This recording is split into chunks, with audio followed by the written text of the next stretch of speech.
Assalamu alaikum everyone. It's me your boy Tawhid Afridi and welcome to Brother Podcast. And আমার সাথে আছে তাসিন ইশান। আসসালামু আলাইকুম সবাইকে। আজকে আমরা লাইভে আসলাম আগে একদিন গ্যাপ দিয়ে না আফ্রিদি? একদিন গ্যাপ দিয়ে। আমাদের লাস্ট লাইভটা অনেক পজিটিভ রেসপন্স পেয়েছি আন্দলিব ভাইয়ের সাথে যেটা আসছি, এন্ড আপনাদের সবাইকে থ্যাঙ্কস। আজকে আমাদের সাথে যে আসছে যিনি আসছে সুপারস্টার অফ কোর্স, আমি বলতে চাচ্ছি যে আমি অলওয়েজ এটা মেনশন করেছি যে আমার আইডল, আমি ওনাকে আমার আইডল মানে নট অনলি আমাদের অনেকেরই আমাদের ইয়াং যারা আছে ইয়াং জেনারেশনের একজন idol, and he is one of the most positive guys. And আপনারা অলরেডি পোস্টার দেখেছেন, সবকিছু দেখেছেন, কেউ নেই। আর ওনার ব্যাপারে কিছু না বলতেই নয়, আমি আসলে একটা কথা বলতে চাই যে আমরা আজকে ইউটিউবার, আফ্রিদা একজন ইউটিউবার, আমি একজন ইউটিউবার, আমাদের অনেক ইউটিউবারেরই অনেক ইন্সপিরেশনের একটা মানে আইকন হচ্ছে নানাদার দেন তাহসান ভাই, যার কথা বলছি। সো আমরা এখন তাহসান ভাইকে আনবো, আপনারা সবাই আমাদের সাথে জয়েন করেন, লাইভটা সবখানে শেয়ার করেন প্লিজ, সো দ্যাট অ্যাজ তুই কিছু বল তাহসান ভাই। একটা কথা আমি বলতে চাই, তাকে দেখে অ্যাকচুয়ালি অনেক কিছু, সে ইয়াং জেনারেশন আইকন, আর তার থেকে অনেক কিছু শেখার আছে। সে প্রত্যেকটা একদম পুরো একটা পজিটিভ ভাইব, এবং আমরা ছোটবেলা থেকে তাকে আইকন মানি এবং এখনো আছে, ইনশাআল্লাহ সে সামনেও থাকবে। এবং ইনশাআল্লাহ তাসিন ভাই যতবারই কথা বলছি, আমরা কিন্তু এই এপিসোডটা নিয়ে বেশি এক্সাইটেড ছিলাম, সবচেয়ে বেশি এক্সাইটেড ছিলাম এপিসোড নিয়ে। এটা আমাদের সবচেয়ে মোস্ট এক্সাইটিং ওয়ান, এন্ড আমরা খুবই অ্যাপ্রিশিয়েট করছি তাহসান ভাইকে এখন আমাদের সাথে। তাহসান ভাই আসছে Afridi, in the meantime তুই লাইভ গুলো সবখানে শেয়ার দিয়ে দে। সো হিয়ার ইট গোজ। আসসালামু আলাইকুম ভাইয়া। আসসালামু আলাইকুম। ওয়া আলাইকুম সালাম। দাদা আফ্রিদিকে আমি সাইডে আনছি। হ্যাঁ তাহসান ভাই, আলহামদুলিল্লাহ। আপনি আমি ক্লিয়ারলি শুনছেন? এই তো ভাই শুনতে পাচ্ছি। আচ্ছা তাহসান ভাই, সো আপনাকে ফার্স্ট যে কোয়েশ্চেন, আপনার কোয়ারেন্টাইন টাইমটা কেমন চলছে, কি করছেন? এই কোয়েশ্চেনটা অনেক পাচ্ছি। পরশুদিন একটা ইন্টারভিউ জিজ্ঞেস করলো, তখন মুখ থেকে একটা অ্যানসার বের হয়ে গেল, তারপর থেকে ওইটাই বলার চেষ্টা করছি। আচ্ছা, সেই মিলাতে হবে না, ইটালিয়ানরা একটা কনসেপ্ট খুব ইউজ করে, the joy of doing nothing. তোমরা একটা সিনেমা আছে না, Eat Pray Love, Julia Roberts এর, রাইট? ওই সিনেমাতে ও যখন ইটালিতে যায়, তখন ইটালিতে একজন হেয়ার ড্রেসার বারবার ওকে ওই কনসেপ্টটা বোঝায়।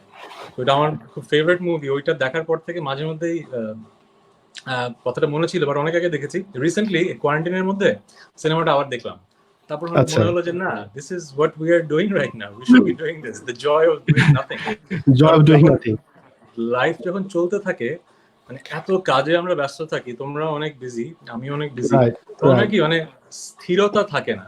আমার লাইফে যেরকম কাজ অনেক বেশি, আর যখনই একটা অবসর পাই আসলে মেয়ের সাথে স্পেন্ড করি।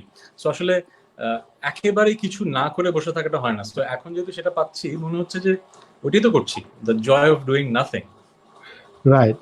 সো মেয়ে নিয়ে তাসিম আপনি তো বলছেন, আমার মনে হয় ভাতিজির 7th বার্থডে গেল কয়েকদিন আগে, পরশু, right? So happy birthday to her, belated but happy birthday to her. So Tasim ভাই, আরেকটা কোয়েশ্চেন আপনাকে, সেটা হচ্ছে যে তাসিম ভাইকে কোয়েশ্চেন করা শুরু করলে শেষ হবে না আজকে একদিন। আচ্ছা, তুই কোয়েশ্চেন একটা কর তাসিম ভাই, আমি ইন দ্য মিনিট একটু লাইভটা শেয়ার দিয়ে নেই।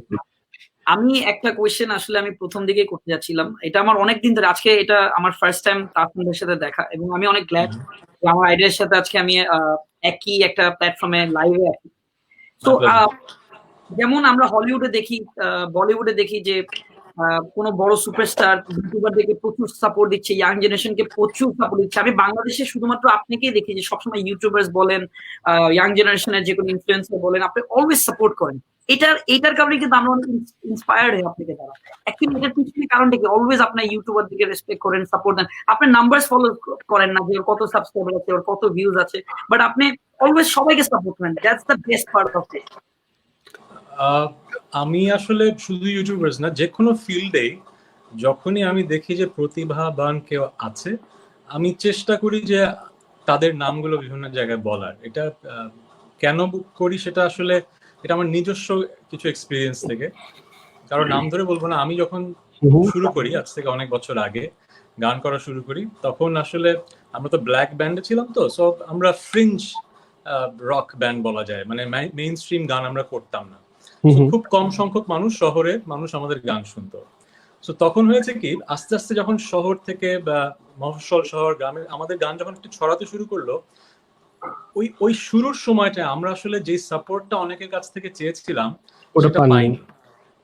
আবার যাদের কাছ থেকে পেয়েছিলাম তাদের সাপোর্টের ভ্যালিউটা আমি মানে সারা জীবন আমি কৃতজ্ঞ তাদের কাছে। যেরকম আমাদের প্রথম মিক্সড অ্যালবাম করেছিলেন হচ্ছে দূরে ভাই, এক সাউন্ড গার্ডেনের সাউন্ড ইঞ্জিনিয়ার, আর Azam Khan, the legendary Azam Khan.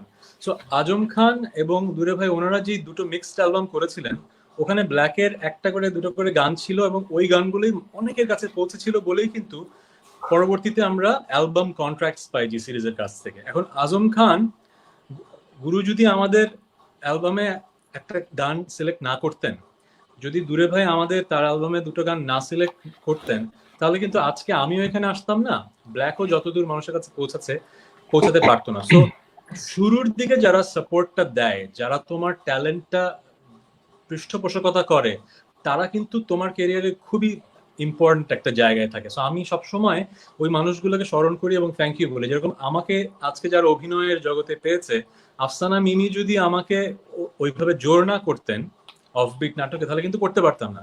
So আমি ওই ব্যাপারটা ফিল করি প্রতিনিয়ত। যখনই আমি প্রতিভাবান কাউকে দেখি, আমার মনে হয় যে এই মানুষটার প্রতিভার কথা যদি আমি বলি, এই মানুষটা যদি একদিন বড় হয়, সে কিন্তু একইভাবে উইল পে ইট ফরওয়ার্ড, সেও প্রতিভাবান মানুষগুলোকে কাছে টানবে। যেরকম আজ থেকে 12 বছর আগে যখন মিনারের ফার্স্ট অ্যালবাম করেছি, আমাকে অনেকে বলেছে এই ছেলের কেন গান করছেন। আমি হয়তো বুঝেছি যে প্রতিভাটা ওই ছেলেটার মাঝে কি আছে, মিনারের গান লেখার যে এবিলিটি, আমি গান পড়েই বুঝেছি যে এই যুগে এত স্ট্রং লিরিক আমি আর দেখিনি। হয়তো ও গান শেখাটা হয়নি, আমি ওকে বলেছি তুমি গান শিখো গান শিখো গান শিখো, 1 বছর পরে এসে অ্যালবাম করেছে। কিন্তু ওই যে একটা প্রতিভার জায়গাটা, যে আমিও এরকম গান লিখতে পারিনি, ওর গানের যে ডেপথ ওই বয়সে আমি দেখেছি, ওই বয়সে আমারও এরকম ডেপথ ছিল না। সো আমি ওইটাই চিন্তা করি যখন আমি একটা ইউটিউবে ভিডিও দেখি। আমার মনে আছে তাহসিনের ফার্স্ট ভিডিও দেখেছিলাম টপ 5, দেখে আমি ওকে বলেছি ভালো লেগেছে, কারণ আমার মনে হচ্ছিল যে বাংলাদেশে এরকম ইউটিউব কন্টেন্ট তৈরি করছে খুব কম মানুষজন। যদিও পরে আমি তাহসিনকে অনেক বকা দিয়েছি যে তুমি তোমার টপ 5 থেকে বেরিয়ে যে রোস্টিং এ যাচ্ছ, এই নেগেটিভিটির চর্চাটা, কিন্তু ওর সাথে আমার এগুলো নিয়ে অনেক ঝগড়া হচ্ছে একটা সময়। বাট আমি এখন বুঝি, ওর পয়েন্ট অফ ভিউটা বুঝি, কিন্তু একটা সময় আমি ওকে খুব বেশি আমি পছন্দ করতাম টপ 5 এর জন্য। এরপরে আমি ওকে ওর সাথে আমার অনেক ঝগড়া হয়েছে, না তুমি বেশি কন্ট্রোভার্সি ক্রিয়েট করছো, কিন্তু ও আমাকে বুঝাই ছাড়ছে যে কেন ওর স্ট্র্যাটেজিটা works for him. I appreciate that. But এটি আমার হয়তো কন্ট্রিবিউশন টু দি ইন্ডাস্ট্রি, যে আমি যে কোনো সময় একটা ভালো প্রতিভাবান মানুষ দেখবো, আমি তাকে শাউট আউট দিব। যেমন এখন আমি ইয়াং মিউজিশিয়ানদেরকে খুঁজি যারা আসলেই ভালো গান করে, তারা কিন্তু ওই প্ল্যাটফর্মটা পাচ্ছে না। যেরকম অনেক ব্যান্ডের নাম আমি সব জায়গায় বলি, যেমন কনক্লুশন আছে, ওন্ড আছে, তারপরে আইডা আছে, এরা কিন্তু খুব ভালো গান করছে, কিন্তু এখনো ওই জায়গাটা পৌঁছাতে পারছে না আইবলস। সো আমার মতো মানুষ যখন বলে, তখন হয় কি আরো কিছু মানুষ তাদেরকে দেখার সুযোগ পায়। সো ওইখান থেকে আজম খানের জায়গা থেকে, আফসানা মিমির জায়গা থেকে, দূরে ভাইয়ের জায়গা থেকে আমার মনে হয় যে আমি তো এখন ওই জায়গাটায় আছি যেখানে আমি হয়তো কাউকে একটা মেনশন করলে সেই মানুষটা যেতে পারবে। এই জন্যই হয়তো অনেক খুশি হবে, অনেক ইন্সপায়ার্ড হবে। আর যেটা হয় কি, মানুষ হাল ছেড়ে দেয়। তোমরা ব্যাপারটা রিয়েলাইজ করবে, যখন প্রথমে কেউ কাজ করা শুরু করে, তার চারপাশের লোকজন তাকে অনেক ভাবে ইন্টিমিডেট করে, দূর কি ভিডিও বানাচ্ছিস, দূর কি গান গাচ্ছিস, অনেক নেগেটিভিটি দেয়, কে শুনবে তোর গান। আমাদের এরকম হয়েছিল ব্ল্যাকের অ্যালবাম নিয়ে, বড় নিউজ পেপারে আর্টিকেল উঠতে, এসব চুনোপুটিদের গান নিয়ে এত লেখালেখি হয় কেন, একটা রেকর্ড কোম্পানির ওনার বলেছিল। এই ধরনের নেগেটিভিটি পেতে পেতে আমরা রিয়েলাইজ করেছি যে যখনই কিছু করতে যাব, অনেক বেশি মানুষ নেগেটিভিটি নিয়ে আসবে, আবার কিছু মানুষ পজিটিভিটি নিয়ে আসবে। তো ওই পজিটিভিটি যে নিয়ে যারা আসবে, তারা যে কতটা ভ্যালুয়েবল এটা আমি বুঝি। এই কারণে আমি চেষ্টা করি সবার লাইফে একটু পজিটিভিটি নিয়ে আসার জন্য। আর তাসিন ভাই যেটা কথা তাসিন অলরেডি বলেছে, মেনশন করেছে, আমি ছোটকাল থেকে আমি একজনকে আইডল হিসেবে দেখতাম, সেটা হচ্ছে তাসিন ভাই। সো ফার্স্ট যখন আমাকে তাসিন ভাই মেসেজ করে টপ 5 নিয়ে, ওই টাইমটা he was the first celebrity public figure যে কিনা আমাকে আমার ওই যে টপ 5 নিয়ে আমাকে বলে যে তুমি অনেক ভালো করছো, বাট মেক শিওর তখন তাসমি বলেছিল যে make sure you don't do anything controversial. আমার মনে আছে টপ 5 এর ফার্স্ট এপিসোড সেকেন্ড এপিসোডের পরে উনি কোনো কন্ট্রোভার্সিয়াল কিছু করবা না, বাট এরপরে তো আমি আস্তে কন্ট্রোভার্সিতে জড়াই যাই, যাওয়ার পরে তাসমি অনেক ঝাড়ছে, বাট আমি অলওয়েজ ওই জন্য আমার প্রত্যেকটা জায়গায় তাসমি ভাইকে মেনশন করি যে আজকে তাসিনেশন যা হয়েছে আমার যে মানে মেইন ইন্সপিরেশন ছিল সেটা ছিল তাহসান ভাই। উনি আমাকে অ্যাপ্রিশিয়েট না করলে আমি ভাবতাম যে আমি কি কন্টেন্ট বানাচ্ছি, কোনো রিচ করছে না, আমার কন্টেন্টের তখন ভিউজও অত ছিল না, মেবি 15-20,000 ছিল। এর মধ্যে তাহসান ভাই আমাকে মেসেজ করে আমি 3-4,000 সাবস্ক্রাইবার্স ছিল, I am nothing, but still he appreciated me that time and I really appreciate that Tahsan ভাই। আজকে এটাই বলবো সবার সামনে যে ইউ মেড তাসিনেশন। এটা একটু বেশি হয়ে গেল। না না, এটা ট্রু। আমি আসলে অনেক ফর শিওর, বাট যেটা হয় কি, আমরা যারা বাংলাদেশে কাজ করছি আমাদের মূল কাজ কিন্তু বাংলাদেশের অডিয়েন্সকে এন্টারটেইন করা। আইবলস যেন বাংলাদেশ থেকে অন্য দেশে না সরে যায়, যেন বাংলাদেশের ইকোনমিতেই এই এন্টারটেইনমেন্ট ভ্যালুটা ঘোরে। সো আফ্রিদি যখন সারা বাংলাদেশে ঘুরে ঘুরে ভ্লগ করছে, যখন millions of people are following you and are looking at your vlogs, তখন হচ্ছে কিন্তু বাংলাদেশের ইকোনমিতেই কিন্তু টাকাটা রোল করছে। You get what I am saying? যখন বাংলাদেশের 30 লক্ষ মানুষ ইন্ডিয়ান অথবা পাকিস্তানি অথবা দুবাই অথবা আমেরিকান কোনো ভ্লগারের ভ্লগ দেখছে, এটা রেভিনিউটা কিন্তু চলে যাচ্ছে কোন দেশের কোষাগারে? ইন্ডিয়া, পাকিস্তান, ইউএই অথবা ইউএসএ। কিন্তু যখন তোমাদের ভ্লগস গুলো দেখছে, ইউটিউব কিন্তু অ্যাডভার্টাইজিং রেভিনিউটা কোথায় দিয়ে দিচ্ছে? বাংলাদেশের রেভিনিউতে কিন্তু পুশিং হচ্ছে। সো এই ব্যাপারটা কিন্তু ভ্যালু অনেক বেশি। এটা হয়তো মানুষ তোমাদের থ্যাংক ইউ দেয় কিনা জানি না, আমি তোমাদের থ্যাংক ইউ দিতে চাই। না, এটা আজ পর্যন্ত থ্যাংক ইউটা পাইনি আমরা। মেইন ব্যাপারটা হচ্ছে কি, একটা সময় ছিল টেলিভিশনে অ্যাডভার্টাইজাররা ইনভেস্ট করতো অ্যাডভার্টাইজিং এর জন্য, তারপরে নিউজ পেপারে অ্যাডভার্টাইজিং এর জন্য ইনভেস্ট করতো, বিলবোর্ডসে করতো।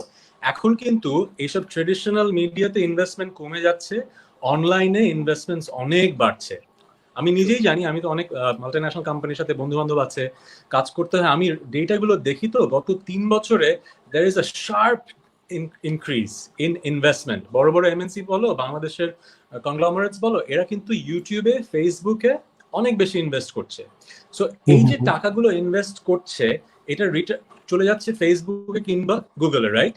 কিন্তু যখন তোমরা ভিউ পাচ্ছ তখন কিন্তু গুগল থেকে আবার টাকাটা বাংলাদেশে চলে আসছে, right? So in a way it's coming back to Bangladesh. So যদি বাংলাদেশে তোমরা ব্লগাররা না থাকো, তোমরা যদি ইউটিউব কন্টেন্ট না বানায় বাংলাদেশের কেউ, তখন হবে কি, বাংলাদেশের ইউটিউব অডিয়েন্স যাই দেখবে সেই রেভিনিউটা কোথায় চলে যাবে? বিদেশে চলে যাবে। যদি ধরো 100 কোটি টাকা একটা কোম্পানি টিভিতে ইনভেস্ট করতো, সে এখন 50 কোটি টাকা ইউটিউবে এবং ফেসবুকে ইনভেস্ট করে। যদি বাংলাদেশের কন্টেন্ট মেকাররা না থাকে, তখন এই 50 কোটি টাকা কিন্তু বাইরে চলে যাবে। কিন্তু যদি বাংলাদেশে তোমরা যারা কন্টেন্ট মেক করছো, তারা যদি প্রতিনিয়ত অনেক অনেক কন্টেন্ট তৈরি করো, তখন কিন্তু অ্যাডভার্টাইজিং রেভিনিউটা গুগল থেকে আবার কোথায় চলে আসবে? তোমাদের অ্যাকাউন্টে চলে আসবে। ইন এ ওয়ে বাংলাদেশের কোষাগারে কিন্তু ঢুকলো, এটা কিন্তু বাংলাদেশ জিডিপিতে ফেরত আসলো। সো তোমাদের কিন্তু এই বিষয়ে থ্যাংক ইউ দেওয়া উচিত। সো অনেকেই বলে যে ইউটিউব করে, যে এগুলো কি, কিন্তু আসলে ইউটিউবের রেভিনিউ যে কত বাড়ছে এটা তো অনেকেই বুঝতে পারছে, কিন্তু কেন বাড়ছে? Because of you guys. So আমি তোমাদের থ্রুতে আরো যারা কন্টেন্ট ক্রিয়েটর আছে তাদেরকে বলবো যে তোমরা যাই করছো না কেন, তোমাদেরকে অনেকেই বলবে যে এইটা কি আর ইউটিউবার অথবা, কিন্তু কোনো কিছুকে আসলে ছোট করে দেখতে হয় না।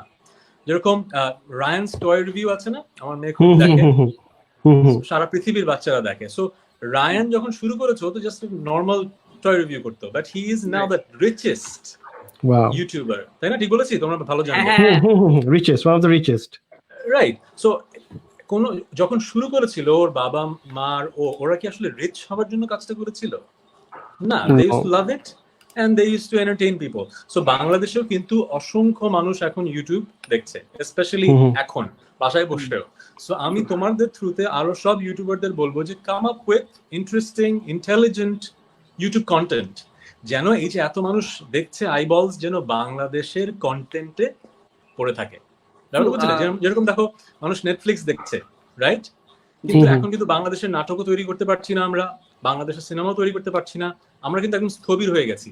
কিন্তু নেটফ্লিক্সের কন্টেন্ট কিন্তু মানুষ দেখছে, কিন্তু সেখানে কিন্তু আমরা কম্পিট করতে পারছি না। কম্পিট করছো কিন্তু ইউটিউবে তোমরা যারা কাজ করছো। সো তোমরা এই যে এই ধরনের কন্টেন্ট, আমি বলবো এই কোয়ারেন্টাইনে আরো বেশি বানাও, যেন বাংলাদেশের মানুষ বাংলাদেশের কন্টেন্ট দেখে। তাহসান ভাই, আমি আরেকটা জিনিস অলওয়েজ এটা আমি ট্রাই করি, যেটা বললেন যে বাংলাদেশটাকে আসলে ইউটিউব তো একটা ইন্টারন্যাশনাল প্ল্যাটফর্ম, যেখানে সারা বিশ্বের মানুষ আমাদের ইউটিউবটাকে দেখছে, আমাদের দেশটাকে দেখছে। সো আমার একটা টার্গেট ছিল ভাইয়া, যখন আমরা আগে কিছু বছর আগেও যখন আমরা বাংলাদেশ সার্চ করতাম, তখন কিন্তু অনেক উল্টাফুল্টা জিনিস চলে আসতো, পলিটিক্যাল জিনিস চলে আসতো বা অনেক অনেক কিছু চলে আসতো। So আমার ভ্লগ করার পিছনের রিজনটাই হচ্ছে, যখনই বাংলাদেশ, সিলেট, আমাদের চিটাগং, আমাদের সুন্দরবন, এগুলো দেখানো আমার খুব শখ। কেন সারা পৃথিবীটাই কিন্তু এখন দেশকে প্রেজেন্ট করার একটা খুব ইজি ওয়ে আমাদের ইউটিউব দিয়ে, আমাদের ফেসবুক দিয়ে। তো এই কারণে কিন্তু আসলে আমার ইউটিউবে মেইনলি আর কি আসাটা এবং প্রেজেন্ট করাটা, মানে সারা বিশ্বের মানুষ আমাদের দেশটা খুব সুন্দরভাবে দেখে। এখন যদি আপনি লন্ডন সার্চ করেন, তাহলে কিন্তু অনেক সুন্দর সুন্দর জিনিস দেখবেন, ওদের পলিটিক্যাল কোনো কিছু দেখবেন না, বা ওদের ডিসগাস্টিং বা কোনো বাজে কিছু দেখবেন, ওদের কিন্তু সব সুন্দর সুন্দর জায়গাগুলো দেখবেন। সো আমি অলওয়েজ এটাকে ট্রাই করি যে আমাদের দেশকে কিভাবে ইন্টারন্যাশনাল ওয়েতে এই একটা প্ল্যাটফর্ম দিয়ে প্রমোট করা, অলওয়েজ। Good good good.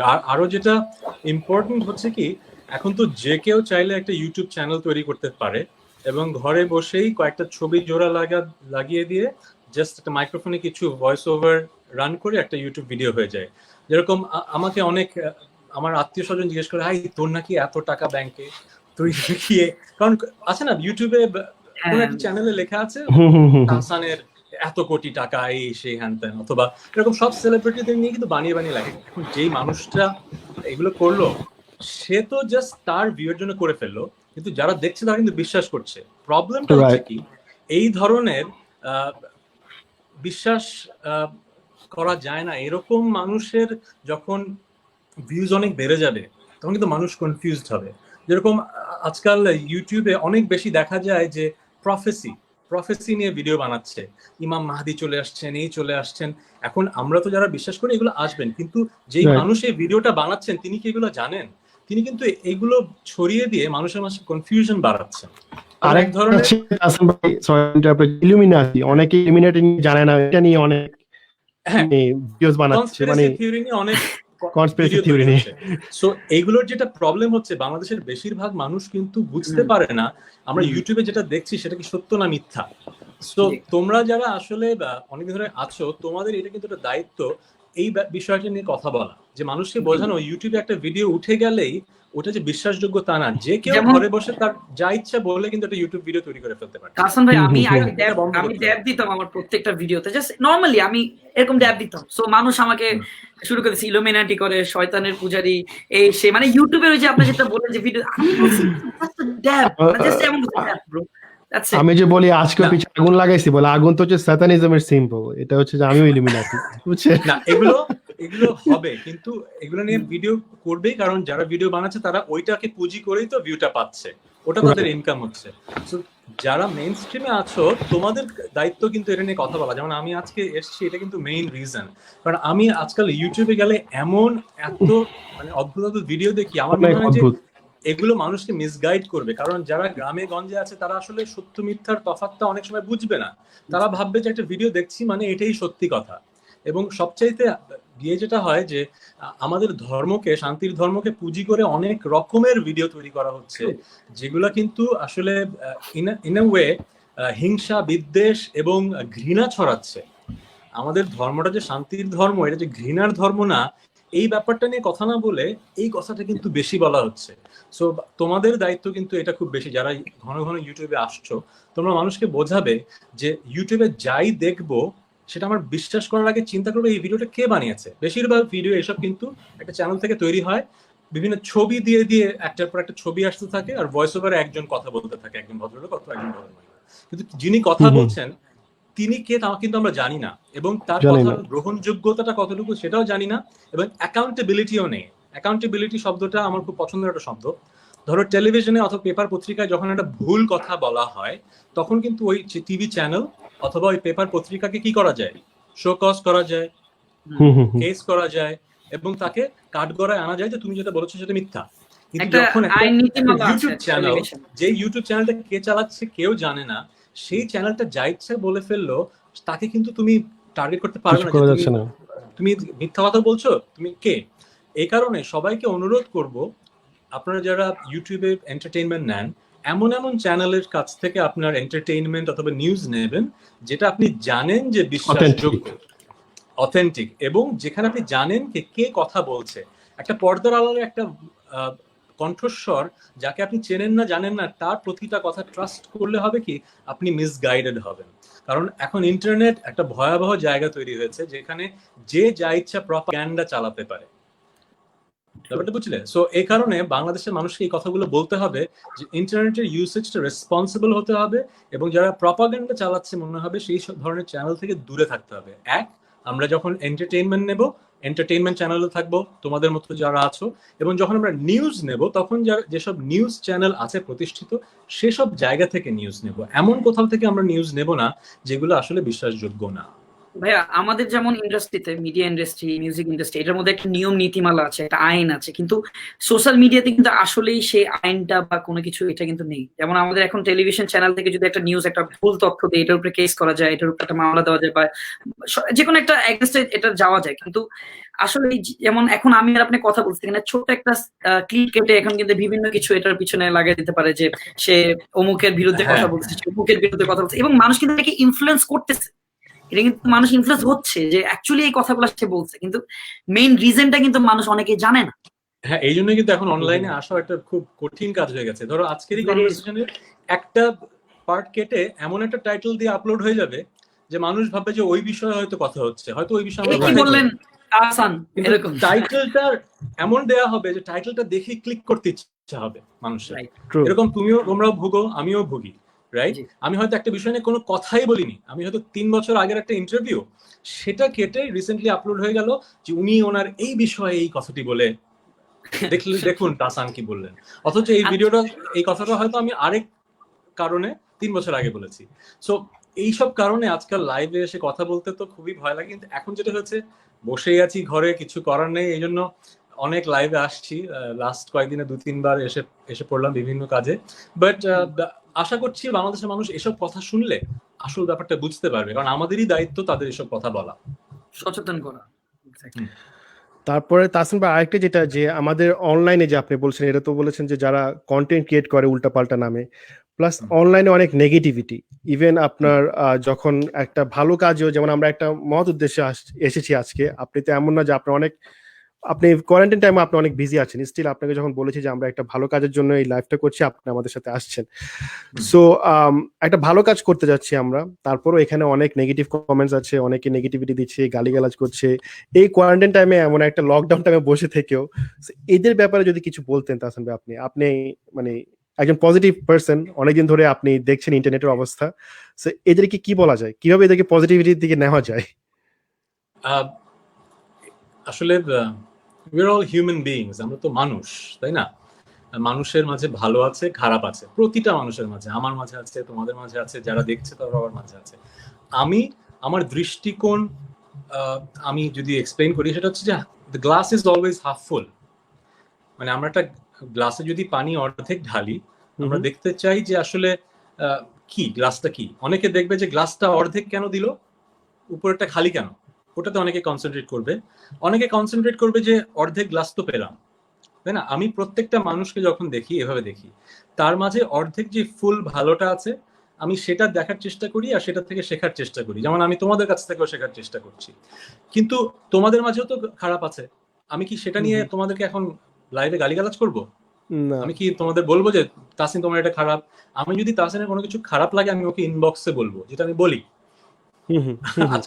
আজকের পর থেকে আপনি থেকে ইনবক্সে বলবো। কিন্তু আমি একজন শুভাকাঙ্ক্ষী হিসেবে আমি কিন্তু জনসম্মুখে তোমাকে অপদস্থ করব না, বুলিং করব না, রাইট? এটা হচ্ছে আমার চিন্তা।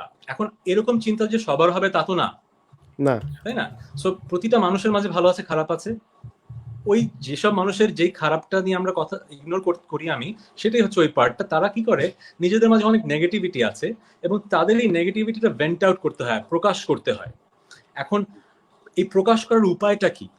অনেকে অনেকভাবে করে নেগেটিভিটি প্রকাশ করা। বেশিরভাগ মানুষের জন্য এখন যেটা হয়েছে, we pick on someone, public figure. আমরা প্রতিদিন অথবা প্রতি সপ্তাহে খেয়াল করবে, একজন মানুষ বা একটা ইস্যু নিয়ে প্রতিনিয়ত কিন্তু লেগে আছি, ওই ইস্যুকে কেন্দ্র করে আমরা গালিগালাজ করে যাচ্ছি প্রতিনিয়ত। এটা কিন্তু আমাদের দেশের শুধু সমস্যা না, সারা পৃথিবীতে মানুষের মাঝে নেগেটিভিটি আছে, সেটা প্রকাশের একটা জায়গা তারা খোঁজে। সো প্রতি সপ্তাহে তারা একটা ইস্যু খুঁজে সেটা করে। এটা এমন না যে সে তোমাকে আসলে ঘৃণা করে। মানে এটা মানুষ এটা নিয়ে যেহেতু কথা বলে না, মানুষ ভাবতে শুরু করেছে এটাই নর্মাল, আমরা অনলাইনে যে আসলে এরকম লিখে দিতে পারি। কিন্তু এটা নিয়ে যত কথা হবে, মানুষ যত বুঝবে যে এটা আসলে আমার মাঝে একটা অসুস্থতা, যে আমার নিজের নেতিবাচকতাটা, হীনমন্যতাটা আমি অন্যের উপর প্রক্ষেপণ করছি, এইটা মানুষকে বুঝতে হবে যে যারা কাজ করছে সেও মানুষ, আমিও মানুষ, সে আমাকে বিনোদন দেওয়ার চেষ্টা করছে, তার কিছু জিনিস আমার ভালো লাগবে, কিছু জিনিস ভালো লাগবে না। যেটা ভালো লাগবে, গ্লাস ইজ হাফ ফুল, সেটা দেখবো, সেটা এনজয় করব। আর যেটা ভালো লাগবে না সেটা ইগনোর করবো। আর যদি সেটা আসলে সমাজের জন্য খারাপ হয়, তাহলে তাকে বোঝানোর চেষ্টা করবো যে তুমি যেটা করছো সেটা খারাপ। কিন্তু গালিগালাজ দিয়ে আসলে আমরা কি প্রমাণ করছি? আমার নিজের চিন্তা চেতনা যে কতটা কটু এবং নিচু, এবং আমার পরিবারের কাছ থেকে যে আমার কাছে সেই ভ্যালুটা আমি শিখিনি, সেটাই কিন্তু প্রকাশ করছে। তো যে গালি দিচ্ছে সে কিন্তু তোমাকে বা আমাকে ছোট করতে পারছে না, সে কিন্তু তার নিজের পরিবারকে ছোট করছে। কারণ আমরা যখন তার প্রোফাইলে ক্লিক করব, যদি করি, তার ছবিটা দেখবো, আমরা আমাদের ছবি তো সে একটা ছোট স্থানে রয়ে গেল না, সে অকারণে অকথ্য ভাষায় গালিগালাজ করছে, তার সুশিক্ষার অভাব, আমরা সেটা ধরে নেব। সো আমার চোখে সে ছোট হলো, কিন্তু আমি তো আমার জায়গায় বড়ই থাকলাম, কারণ আমি তো আসলে ভালো কাজ করার চেষ্টা করছি আমার দৃষ্টি থেকে যতটুকু পারি। আমি তো মানুষকে গালিগালাজ করছি না, আমি তাকে মানুষজনকে বিনোদন দেওয়ার চেষ্টা করছি। আজকে যেরকম আমরা করোনা ভিকটিমদের জন্য কি করার চেষ্টা করছি, মানি রেজ করার চেষ্টা করছি, একটা মানি রেজ করার ট্রাই করছি আমরা। তো আমরা আজকে যেটা করছি সেটা একটা ভালো কাজ করছি। এমন হতে পারে অনেক মানুষ তৌহিদ আফ্রিদিকে পছন্দ করে না, অনেক মানুষ তাহসিন ইসলামকে পছন্দ করে না, অনেক মানুষ তাহসান খানকে পছন্দ করে না, কিন্তু আমাকে পছন্দ না করার সাথে অথবা তোমাদেরকে পছন্দ না করার সাথে তো আজকের আয়োজনটার কোনো সম্পৃক্ততা থাকতে পারে না। আজকে যারা দেখতে এসছে তাদের মূল কাজটা হচ্ছে আমরা ফান্ড রেজ করে এই টাকাটা গরিব মানুষের জন্য খরচ করব। সো এখানে এসে যদি কেউ নেগেটিভিটি ছড়ানোর চেষ্টা করে, সেটা তো আসলে কোনোভাবেই আমাদের গায়ে লাগার কথা না। সো আমার যেটা গত অনেক বছরের এক্সপিরিয়েন্স বলে, যে শুরুর দিকে যে নেগেটিভিটি আর্টিস্টরা পায়, এন্টারটেইনাররা পায়, সেটা হচ্ছে সমবয়সী যারা আছে তারা নিতে পারে না। যেরকম তোমরা এখন যে নেগেটিভিটি পাও, তোমরা অনেক ইয়াং, সো তুমি এই কম বয়সে যেহেতু অনেক ফেম পেয়েছো, অনেক অ্যাটেনশন পাও ফিমেল জেন্ডারদের কাছ থেকে, আই এম শিওর এই কারণে হবে কি একটা শ্রেণীর মানুষ তোমাকে খুবই অপছন্দ করবে। আমি ওই সময়টা পার করেছি একটা সময়, অনেক বছর জেলাসি এটাকে বলে আর কি, হিংসা বেসিক্যালি। এটা আসলে ন্যাচারাল, খুবই ব্যাপারটা ন্যাচারাল, আমি ব্যাপারটা বুঝি। যেরকম আমি যখন শুরু করি ওই বয়সে 22-23 বছর বয়সে বাংলাদেশে ফেমাস বলতে দুটো মানুষ ছিল, আমি আর হাবিব। আর ওই বয়সে 20 থেকে 25-এর মধ্যে আসলে ওই লেভেলের ফেমাস ছিল হয়তো, কিন্তু এখন মনে পড়ছে না যে ওই লেভেলের ফেমাস ছিল না। সো আমরা অনেক বেশি অ্যাটেনশন পেতাম। আবার অ্যাট দ্য সেম টাইম যেহেতু অনেক ভক্তের ফোনে আমার ছবিটা থাকতো অথবা হাবিবের ছবিটা থাকতো, তখন হতে ওই মানুষটার বয়ফ্রেন্ড অথবা যে তাকে পছন্দ করে সে আমাকে কিন্তু খুবই অপছন্দ করতো। ব্যাপারটা বুঝতে পেরেছো? কিন্তু ওই অপছন্দটা আসলে ইন আ ওয়ে ফ্ল্যাটারি, ওই অপছন্দটা ইন আ ওয়ে আমার প্রতি তার কোনো ঘৃণা না, এই অপছন্দটা এক ধরনের খারাপ লাগা, কারণ এটা মানুষের সহজাত একটা প্রবৃত্তি। এই কারণে যে আমাকে ওই সময় ঘৃণা করতো, আমি কিন্তু তাকে আসলে কোনোভাবেই ঘৃণা করি না, কারণ আমি বুঝি তার ব্যাপারটা। সে একজনকে এত পছন্দ করে, তার সেই মেয়েটার ফোনে যদি হাবিবের ছবি বা আমার ছবি থাকে, অবভিয়াসলি আমাদেরকে একটু তার খারাপ লাগবে। সো এখন কিন্তু তোমরা ওই জায়গাটায় আছো, তোমরা ইয়াং, তোমাদের অনেক ফিমেল ফ্যান্স, সো ওই একটা হেট কিন্তু তোমরা পাবে। এবং আমি জানি যে তুমি একটু ফ্লেক্স করো, তোমার দামি দামি গাড়িগুলো ফ্লেক্স করো, তুমি তোমার দামি দামি গ্যাজেটস ফ্লেক্স করো, তুমিও গাড়ি ফ্লেক্স করো। এইসব দেখে হয় কি, মানুষের খারাপ লাগাটা এটা কিন্তু আসলে অস্বাভাবিক কিছু না, অস্বাভাবিক কিছু না, কারণ আমরা সবাই মানুষ। কিন্তু আজকে নেগেটিভ ব্যাপারটা বুঝেছো? আমি রোস্ট করিনি, আমি রোস্ট করিনি, স্নেহের কথাটা খারাপ লাগবে না, এটা সত্য। যেটা হচ্ছে যে তোমাদেরকে কেউ যদি এরকম ভাবে গালিগালাজ করে, ওটা তোমরা পার্সোনালি কোনোভাবেই নেবে না, কারণ তুমিও যদি ওই জায়গায় থাকতে, তোমার মাঝে যদি অনেক ফ্রাস্ট্রেশন থাকতো, জীবনে কিছু অর্জন করতে চাচ্ছ, স্ট্রাগল এখনো পাচ্ছ না, তখন কিন্তু তোমার ভেতরে নেগেটিভিটি তুমি কোথাও না কোথাও দেওয়ার চেষ্টা করবে। এখন আমি কোনোভাবে এটাকে সাপোর্ট করছি না যে যারা গালিগালাজ করে এটা ঠিক মোটেই না, কিন্তু আমাদের কিন্তু তাদের ঘৃণা করার রাইট নেই, কারণ আমরা তাদের থেকে অনেক বেশি অর্জন করেছি, আমাদের দায়িত্ব তাদেরকে বোঝানো। দুটো জিনিস খেয়াল করবে, আমি এই কথাটা খুব বলি, আমার স্টুডেন্টদেরও বলতাম, you can either inspire or cook up jealousy, বুঝছো? ধরো আমার একটা কিছু ভালো হলো আমার জীবনে, ক্যারিয়ারে, কেউ দেখে সেটা কি ভাবতে পারে যে ওয়াও, উনি পারলেন, আমিও পারবো, উনি এতদিন গান শিখেছেন, এতদিন চর্চা করেছেন, পড়াশোনা, আমিও পড়াশোনা বেশি করব, আমিও গান শিখবো। এটা একটা হতে পারে, ইউ ক্যান ইন্সপায়ার। আরেকটা হতে পারে, আমার অর্জনটা একজন দেখে বলবে যে দূর, ও কি, ও কি গান গায়, ও কি অভিনয় করে, ও দূর, এত ফ্যান কেন ওর, কেন 6.8 মিলিয়ন ফলোয়ার্স, ও কিভাবে পাইছে, এটা অসম্ভব, এত ফ্যান কেমনে হয়। মানে কোনো না কোনো ভাবে আমাকে ছোট করার চেষ্টা করবে, আমাকে অপদস্থ করার চেষ্টা করবে। একটা হচ্ছে ইন্সপায়ার হয়ে আমার মতো হওয়ার চেষ্টা করা, আরেকটা হচ্ছে হীনমন্যতায় ভোগা, ঈর্ষা কাতর হয়ে আমাকে গালিগালাজ করার চেষ্টা করা। এখন আমি তো কন্ট্রোল করতে পারবো না কে কোন গ্রুপে যাবে, কিন্তু আমি মানুষকে বোঝাতে পারবো যে আমার কোনো কিছু যদি ভালো অর্জন হয় সেটা দেখে তোমরা ইন্সপায়ার হও, আপনারা ইন্সপায়ার্ড হন। যদি আপনি হীনমন্যতায় ভোগেন, পরশ্রী কাতরতায় লিপ্ত হন, তাহলে কিন্তু আপনি ওই জায়গাটাতেই থাকবেন। আমি কিন্তু দিনকে দিন সৃষ্টিকর্তার দোয়ায় আমি আরো অর্জনের দিকে এগিয়ে যাব। আপনি কিন্তু আপনার হীনমন্যতার কারণে ওই জায়গাতেই থাকবেন। আপনি যেই 10 মিনিট অনলাইনে তৌহিদ আফ্রিদিকে অথবা তাহসিন হাসানকে গালিগালাজ করলেন, ওই 10 মিনিট যদি আপনি ইউটিউবে একটা ভিডিও বানাতেন, গিটারে একটু শিখতেন, একটা লেখার চেষ্টা করতেন, ওই 10 মিনিট কিন্তু আপনি আপনার জন্য ব্যয় করতেন। কিন্তু এখন যখন আপনি আফ্রিদিকে, তাহসিন হাসানকে গালি দিচ্ছেন, আপনি কিন্তু ওদেরই আরো ফেমাস করছেন, ওদেরই ভিউ বাড়াচ্ছেন। সো এই কথাগুলো যদি উনি বুঝতে পারেন তাহলে কিন্তু ওনার জন্য ভালো। কিন্তু আমরা কিন্তু তাদেরকে ঘৃণা করতে পারবো না, কারণ সে কম বোঝে। সে আমাদের একটা গালি দিতেই পারে, কারণ সে কম বোঝে। আমাদের দায়িত্ব হচ্ছে তাকে বোঝানো এই কথাটা যে either be inspired or be jealous and be where you are. Tasin ভাই, আজকে তাহসান ভাইয়ের এই কথাটাকে আমরা কেটে গুগল ড্রাইভে রাখবো, যত হেটার্স আমাদেরকে কমেন্ট দেবে ওখানে শুধু পেস্ট করবো, এই জিনিসটাই তারা লেসন হিসেবে নিবে। আর আরেকটা মজার ব্যাপার হচ্ছে, কমেন্টে ম্যাক্সিমাম সব পজিটিভ কমেন্ট আসতেছে, আর ম্যাক্সিমাম কমেন্ট আসছে টি টি টি, আমি এখানে দেখছি। এবং আমি অডিয়েন্সকে একটা কথা বলবো, তাহসান ভাইয়ের আসলে সাকসেসের পিছনে সবচেয়ে বড় ব্যাপারটা কি জানেন তাসিন ভাই?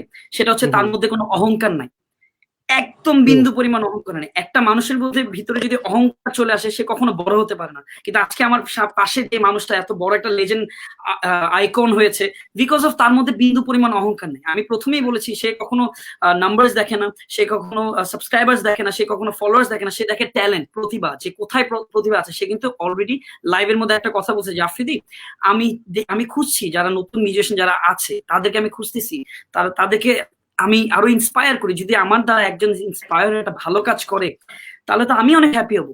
সো এইটাতেই বোঝা যায় যে একটা মহান মানুষ, তার মধ্যে কোনো অহংকার নেই। খুবই মানে ভালো লাগে ভালো কথা শুনতে। কিন্তু আমার বাবা একটা কথা বলে, যদি ক্যান্সারও হয় সেটাও টাকা দিয়ে ঠিক করা যায়, কিন্তু অহংকার যদি একবার হয় সেটা কিন্তু কখনো টাকা দিয়েও ঠিক করা যায় না একটা মানুষের। আমি শুরুতে বললাম না যে আমরা সবাই মানুষ, আমাদের মাঝে ভালো আছে, খারাপ আছে। আমার মাঝেও কিন্তু অহংকার একসময় অনেক বেশি ছিল। আমার মা আমাকে বলতো, যেরকম আমি একটা সময় যখন আস্তে আস্তে আমার কাজ বাড়ছে, আমি দেখতাম যে আমার আশেপাশে সাংবাদিক ভাইদেরকে ফোন দিয়ে নিউজ করতো আমার বন্ধুরা অনেক সময়। আমি হয়তো কাজটা কখনো করিনি, আমি হয়তো সাংবাদিক কোনো বন্ধু ভাইকে বলিনি যে আমার এই অ্যালবাম আসছে, আমার এই নিউজ, এই ঘটনা ঘটছে, আমি কখনো করিনি। তো আমার মা আমাকে বলতো, তুই অনেক অহংকারী, কেন তুই সবাই জানায় তুই এটা কাজটা করলি, কেন নিউজ আসতেছে না, কেন নিউজ আসতেছে না। এখনো বলে যে তুই এখানে এটা করতেছিস, ওদের অন্যদের দিয়ে তো নিউজ আসছে, তুই যে এই ভালো কাজটা করলি, এই চ্যারিটি করলি, এটা কেউ কোথাও ছাপাইলো না। আম্মার কাছ থেকে আমি যেটা ছোটবেলা থেকে এটা শিখেছি যে আমার মাঝে এই অহংকারটা কিন্তু আছে। এই কয়জন স্বীকার করে যে তার মধ্যে এই অহংকার আছে? না, এই অহংকারটা আছে, এবং এটা কিছু জায়গায় খারাপ, কিছু জায়গায় ভালো। এই যে নিজেকে বা নিজের অর্জন অথবা নিজের কাজের ভ্যালু একটু বেশি ভাবা, এটা কিন্তু আসলে ভালো না, যেটা আমি আগে অনেক ভাবতাম। আগে যখন আমি কথোপকথন অ্যালবাম রিলিজ হয়েছে, খুব অনেক জায়গায় ছড়িয়ে গেছে, অনেক বেশি বিক্রি হয়েছে, কিন্তু আসলে গ্রামে গঞ্জে যে কিন্তু পৌঁছায়নি। কিন্তু আমি তখনও ভাবতাম যে আমার অ্যালবামটা অসাধারণ অ্যালবাম হয়েছে। আমার মধ্যে ওই অহংকারটা ছিল। তারপরে যখন আস্তে আস্তে আমি গঠনমূলক সমালোচনাগুলো পেতে শুরু করলাম যে আমার উচ্চারণের এই জায়গাটায় সমস্যা আছে, আমি ওটা চেঞ্জ করার চেষ্টা করলাম। শুরুতে কিন্তু আমি নিতাম না এই সমালোচনাগুলো, তখন আমার মায়ের কারণে কিন্তু আমি বুঝেছি যে আমি আসলে অহংকারী। সে কারণে হচ্ছে কি আস্তে আস্তে আমার মাঝে অহংকারটা কমতে কমতে আমি এখন রিয়েলাইজ করি যে আসলে অহংকারের কোনো কারণই নাই। কারণ আজকে তোমরা আমাকে এই সম্মানটা দিচ্ছ, 5 বছর পরে এই সম্মানটা আমার নাও থাকতে পারে, কারণ সম্মান খুবই আপেক্ষিক ব্যাপার। অনেক মানুষ আমি দেখেছি জীবনে যাদের অনেক সম্মান একসময় ছিল, তারপর সম্মান নেই। একসময় তাদের অসংখ্য ভক্ত, তারপর একটা সময় মানুষ তাদেরকে চেনেও না। সো আমার কাছে একটা জিনিস সবসময় আমি বুঝি যে ফেম অ্যান্ড সাকসেস এটা খুবই ফিকল একটা জিনিস। আমি এই ফেম দিয়ে কি করলাম সেইটা ইজ মোর ইম্পর্টেন্ট। আমি যদি আমার ফেম দিয়ে, যে আজকে ধরো যত মানুষ দেখছে তারা যদি একটা ছোট ভালো কিছু শেখে, ওইটাই কিন্তু আমার ফেমের অর্জন। আমাকে কত লক্ষ মানুষ ফলো করে এটাতে কিচ্ছু যায় আসে না, কারণ কত লক্ষ মানুষ ফলো করে তার চেয়ে বেশি ইম্পর্টেন্ট কত লক্ষ মানুষের মনে আমি একটা বীজ বপন করতে পারলাম, যেখান থেকে একটা সুস্থ চিন্তা তৈরি হলো। ব্যাপারটা বুঝতে পারলে? আমি হয়তো 16 কোটি মানুষকে রিচ করতে পারলাম না, কিন্তু আমি হয়তো 3 কোটি মানুষকে রিচ করতে পারলাম বাংলাদেশে, আজকের এই তাহসান খান। কিন্তু আরো অনেক আর্টিস্ট আছে যারা আমার চেয়ে অনেক ফেমাস, তারা হয়তো 16 কোটি মানুষকে রিচ করে, কিন্তু আমি যদি 3 কোটি মানুষকেও পজিটিভ কিছু চিন্তা দিতে পারি, যেমন আজকে আমি 3টা শব্দ নিয়ে কিন্তু কথা বলেছি, যে ইন্সপায়ার্ড হওয়া ভালো কাউকে দেখলে, এবং হীনমন্যতায় না ভোগা, এবং অহংকার না। এই যে কথাগুলো আমি বলছি, আমি তো আসলে যে কোনো মানুষের মধ্যে খারাপ ভালো মিলিয়ে তো একটা মানুষ, তাই না? আমার মধ্যে অনেক খারাপ আছে, কিন্তু সবার মধ্যে খারাপ আছে বলে কি কেউই কি ভালো নিয়ে কথা বলবে না? কারো তো ভালো নিয়ে কথা বলতে হবে। সো আমি নিজেকে যেটা বলি, আমাকে সবসময় হাম্বল থেকে নিজে যে আমি মানুষ, আমার মাঝে খারাপ আছে এটা বলে ক্ষমা চেয়ে নিয়ে তারপরে বলতে হবে যে না, আমার মধ্যে যতটুকু ভালো আছে, গ্লাস ইজ হাফ ফুল, ততটুকু ভালো কথা আমি প্রতিনিয়ত বলবো। এবং এই বলতে বলতে যত মানুষের মাঝে এই জিনিসগুলো ছড়িয়ে যাবে, সেটাই হবে আমার লেগেসি। আমার গান যদি বেঁচে থাকে তাহলে তো অসাধারণ, সেটা আমার লেগেসি। কিন্তু তার চেয়ে বড় লেগেসি হচ্ছে আমার কোনো কথায় যদি বাংলাদেশের ন্যাশনাল সাইকিতে পরিবর্তন আসে। আমি প্রতিনিয়ত কি বলার চেষ্টা করি একটা কথা, যে আমাদের দেশে মেরুকরণ অনেক বেশি, যে কোনো বিষয়ে আমরা 2 ভাগে ভাগ হয়ে যাই, সেটা পলিটিক্স হোক, থিওলজি হোক, সেটা ইউটিউবের একটা ভিডিও হোক, যাই হোক। আমাদের মাঝে এই জিনিসটা কমতে হবে, আমাদের মাঝে সহমর্মিতা আসতে হবে। আমার হতেই পারে আমার তৌহিদ আফ্রিদির একটা ভিডিও খুব ভালো লাগে, কিন্তু আমার বন্ধুর ভালো লাগে না, কিন্তু আমরা কি বন্ধু থেকে শত্রু হয়ে যাব? না, আমরা বন্ধু থাকবো, কিন্তু আমার ভালো লাগে, আরেকজনের ভালো লাগে না, খুব নর্মাল। এটার জন্য যে যুদ্ধ করতে হবে, ঝগড়া করতে হবে, ফেসবুকে স্ট্যাটাস দিয়ে প্রতিনিয়ত সময় নষ্ট করতে হবে, তা তো না। সো এই কথাগুলোই হয়তো বলা প্রতিনিয়ত আমার কাজ। আজকে যে তোমাদের সাথে এসেছি, আমরা চ্যারিটির জন্য ফান্ড রেজ তো করবোই, বাট আমার আরেকটা বলছিল এইগুলো নিয়ে কথা বলা, কারণ তোমাদের ভক্তরাই কিন্তু আসলে young generation, the future of Bangladesh, right? তাদের মাথায় কিন্তু এই বীজটা ঢুকতে হবে যে প্রতিটা মানুষের মাঝে ভালো আছে, প্রতিটা মানুষের মাঝে খারাপ আছে।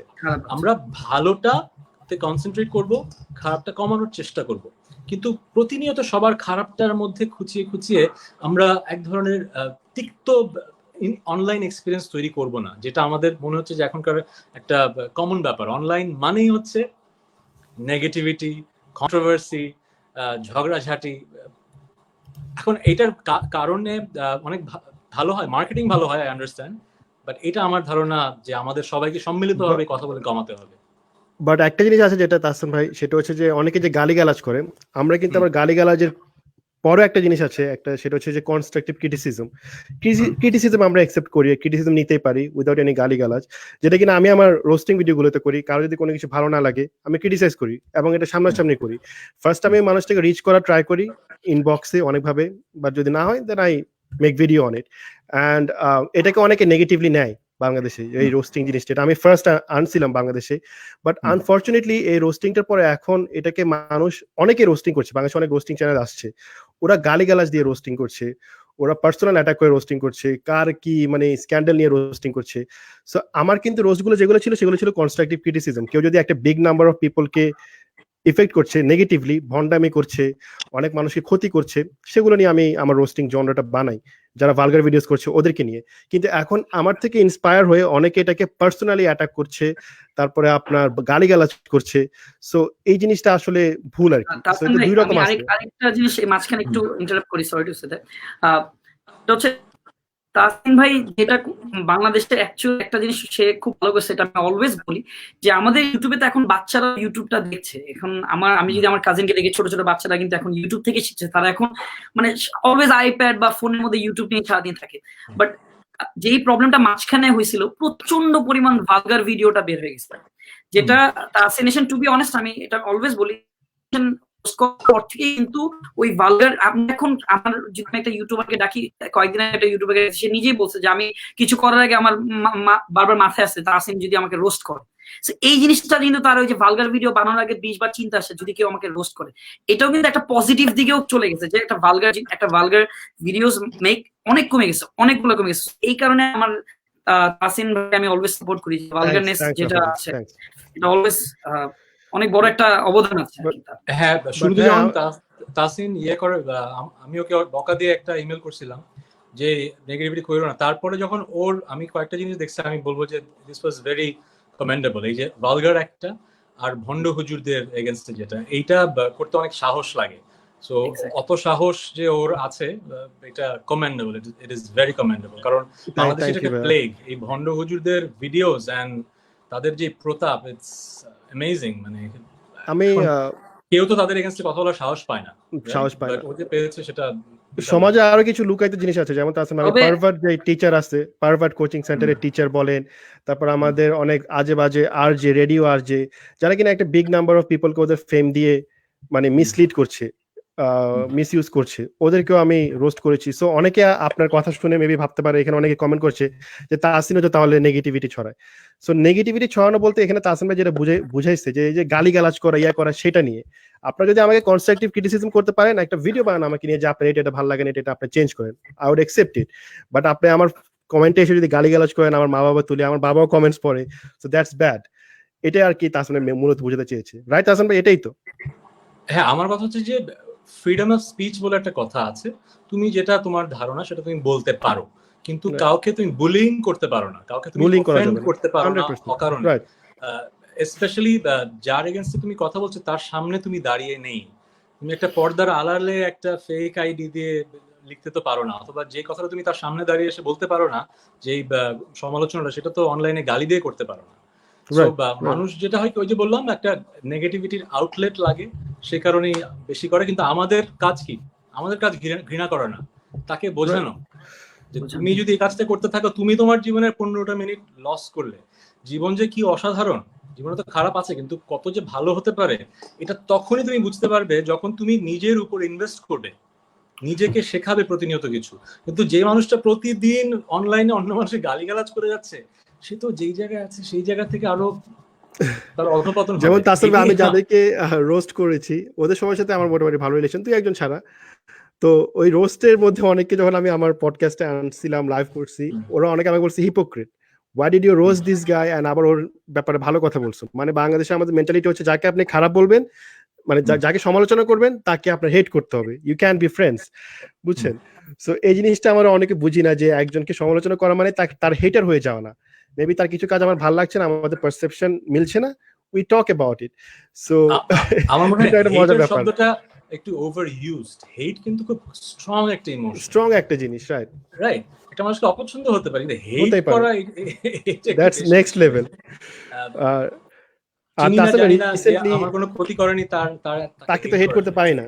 তবে হাসান ভাই, আমার পার্সোনালি আমি লাইভে আপনাকে একটা জিনিস আসলে সবার সামনে আস করতে চাই, সেটা হচ্ছে আমার খুব ইচ্ছা যে বাংলাদেশের একজন সুপারস্টারের সাথে ব্লগ করা। এটা হলো প্রথম থেকে এই পর্যন্ত, সেটা হচ্ছে তাহসান খান। আমি আপনার সাথে আসলে একটা ব্লগ করতে চাই আফটার দ্য কোয়ারেন্টাইন শেষ হলে আর কি। আমি কি এটা করতে পারবো আপনার সাথে? শিওর। আমার টাইমে জিজ্ঞেস করতে তাহসান ভাই নাও বলতে পারবে না, মানে তুই অনেক চালু রে আফ্রিদি। না না না, ও 10,000 মানুষ আপনি জিজ্ঞেস করছিস। He has a huge fan following now, so যখন 31 লাখ নাম্বার 1 starting out সে ওইভাবে বলতে, but he's very down to earth। তুই শেয়ার করছিস আমাদের লাইভটা? হ্যাঁ হ্যাঁ হ্যাঁ, সব জায়গায় ভুলে গেছি। না না না না না, আমি এক্সাইটেড যে আমি সত্যি কথা, টু বি অনেস্ট, আমাকে অনেকেই বলছে অমুকের সাথে ব্লগ করো, অমুকের সাথে ব্লগ করো, অমুকে। আমি বলছি বাংলাদেশে যদি আমার পয়েন্ট অফ ভিউতে যদি কোনো সুপারস্টার থাকে, সেটা হচ্ছে তাহসান খান। I love him. Superstar is a relative term, but আমি আমি ভাগ্যবান যে এত মানুষের এটাই ভালোবাসা এত বছর আমার ধরে পাই। Point of view. আমার কাছে আপনি সুপারস্টার এবং অনেক মানুষের কাছে, লাখ লাখ কোটি কোটি মানুষের কাছে আপনি সুপারস্টার। এবং আমি মনে করি যদি আমি ব্লগ বাংলাদেশে কারোর সাথে করি সেটা হচ্ছে আপনি, এবং আপনি ওকে, আমাকে ঠিক আছে, পারমিশনটা হবে হবে দিবেন। একটা ডান। ভালো আইডিয়া হবে বের করো, আমরা একটা ইয়েস plan বলে দিছে করতেছি। তো ইয়েস আচ্ছা ইয়েস ঠিক আছে, আছে। অনেকক্ষণ তো আচ্ছা হলো, হাসান ঘুম ভাই, পাচ্ছে, সেরিতে উঠতে হবে। হ্যাঁ আপনাকে জাস্ট আপনাকে কয়েকটা র্যাপিড ফায়ার কোশ্চেন করবো। তার আগে আপনার একটা রিসেন্ট যে আপনার একটা চ্যারিটি একটা কাজ করেছেন, আপনি আপনার একটা সং 7.5 লাখ টাকা দিয়ে বিক্রি হচ্ছে, ওটার ব্যাপারে একটু ছোট্ট করে কিছু বলেন ভাই। আহ, শুরু থেকেই যখন লকডাউন শুরু হলো, আমাদের আশেপাশে তো আসলে গরিব দুস্থ মানুষের তো পাশে দাঁড়ানোর জন্য তো অনেকেই অনেক কিছু করছে। কেউ স্টেটাস দিয়ে করছে, নিউজ করে করছে, কেউ কিন্তু অন্তরালে করছে।